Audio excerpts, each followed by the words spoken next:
Assalamualaikum warahmatullahi wabarakatuh. Perkenalkan, nama saya Reni Apriana, NPM 205400040 dari kelas PGSD 02. Di video kali ini saya akan menjelaskan materi tentang instrumen mengajar. Instrumen mengajar dibedakan menjadi 6. Yang pertama ada silabus. Silabus menurut Sanjaya tahun 2007 adalah rencana pembelajaran pada suatu kelompok mata pelajaran atau tema tertentu, mencakup standar kompetensi, kompetensi dasar, materi pokok atau pembelajaran, kegiatan pembelajaran, indikator, penilaian, alokasi waktu, dan sumber, bahan, atau alat belajar. Silabus merupakan penjabaran standar kompetensi dan kompetensi dasar ke dalam materi pokok atau pembelajaran, kegiatan pembelajaran, dan indikator pencapaian kompetensi untuk penilaian. Adapun prinsip pengembangan menurut BNSP tahun 2006 silabus. Yang pertama, ilmiah, yaitu keseluruhan materi dan kegiatan yang menjadi muatan dalam silabus harus benar dan dapat dipertanggungjawabkan secara keilmuan. Yang kedua, relevan, yaitu cakupan, kedalaman, tingkat kesukaran, dan urutan penyajian materi dalam silabus sesuai dengan tingkat perkembangan fisik, intelektual, sosial, emosional, dan spiritual peserta didik. Yang ketiga, sistematis, yaitu komponen-komponen silabus yang berhubungan secara fungsional dalam mencapai kompetensi. Yang keempat, konsisten, yaitu adanya hubungan yang konsisten antara kompetensi dasar, indikator, materi pokok, pengalaman belajar, sumber belajar, dan sistem penilaian. Yang kelima, memadai, yaitu cakupan indikator, materi pokok, pengalaman belajar, sumber belajar, dan sistem penilaian cukup untuk menunjang pencapaian kompetensi dasar. Yang keenam, aktual dan kontekstual, yaitu cakupan indikator, materi pokok, pengalaman belajar, sumber belajar, dan sistem penilaian, memperhatikan perkembangan ilmu, teknologi, dan seni mutakhir dalam kehidupan nyata dan peristiwa yang terjadi. Yang ketujuh, fleksibel, yaitu keseluruhan komponen silabus dapat mengakomodasi keragaman peserta didik, pendidik, serta dinamika perubahan yang terjadi di sekolah dan tuntutan masyarakat. Yang kedelapan, menyeluruh, yaitu komponen silabus mencakup keseluruhan ranah kompetensi, kognitif, efektif, psikomotor.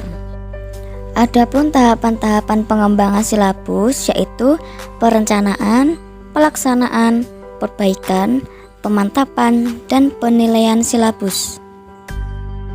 Yang kedua, program semester. Rencana program semester merupakan penjabaran dari program tahunan. Program semester adalah program yang berisikan garis-garis besar mengenai hal-hal yang hendak dilaksanakan dan dicapai dalam semester tersebut. Program semester merupakan penjabaran dari program tahunan.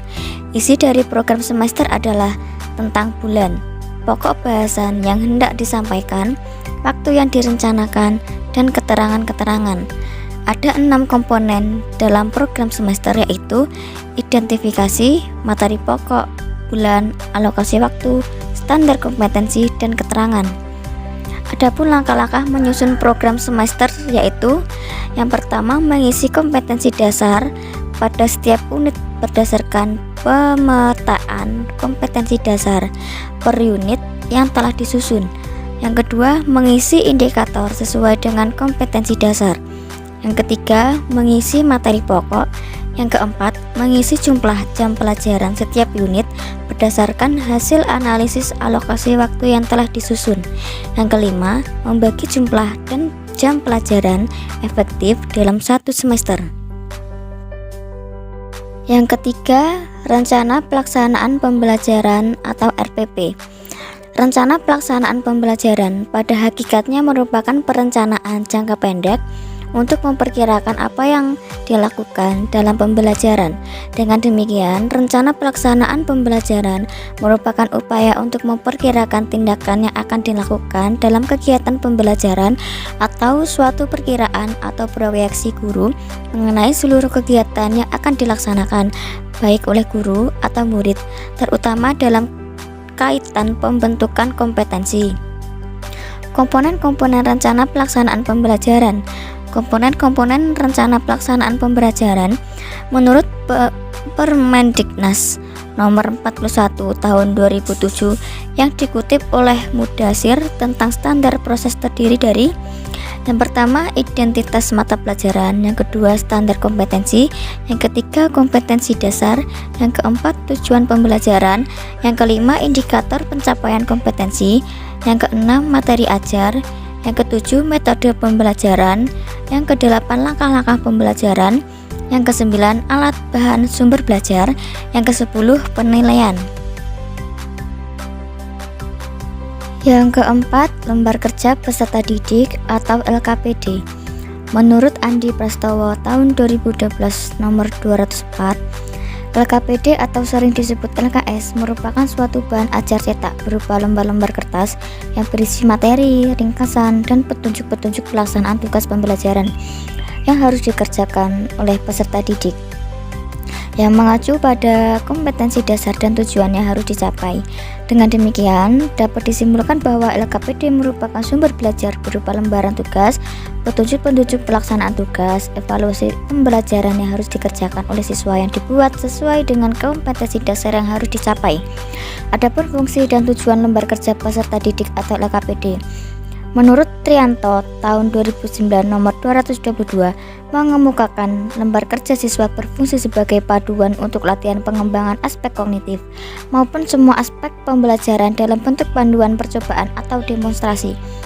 Tujuan penyusunan LKPD menurut Andi Prastowo tahun 2012 nomor 206 antara lain menyajikan bahan ajar yang memudahkan siswa untuk memahami materi yang diberikan, menyajikan tugas-tugas guna penugasan siswa terhadap materi yang diberikan, melatih kemandirian belajar, memudahkan peserta dalam memberikan tugas.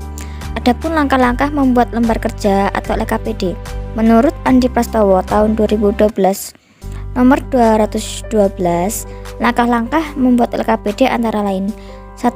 Melakukan analisis kurikulum; yang kedua, menyusun peta kebutuhan LKPD; yang ketiga, menentukan judul LKPD; yang keempat, penulisan LKPD;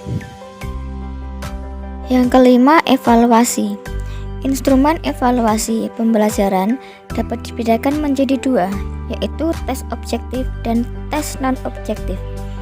Tes objektif adalah tes tertulis yang menurut siswa memilih jawaban yang telah disediakan atau memberikan jawaban singkat, dan pemeriksaannya dilakukan secara objektif atau seragam terhadap semua murid. Ada beberapa jenis tes berbentuk objektif, yaitu pilihan ganda, bentuk pilihan benar salah, menjodohkan, dan isian singkat. Dan tes non-objektif atau disebut tes uraian, yaitu tes yang pertanyaannya membutuhkan jawaban peserta didik untuk menguraikan, mengorganisasikan, dan menyatakan jawaban dengan kata-kata sendiri dalam bentuk teknik dan gaya yang berbeda satu dengan yang lainnya.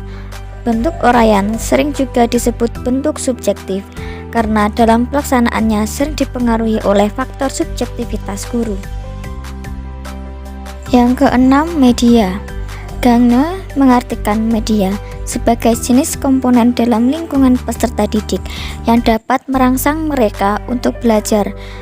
Senada dengan itu, Brings mengartikan media sebagai alat untuk memberikan perangsang bagi peserta didik agar terjadi proses pembelajaran.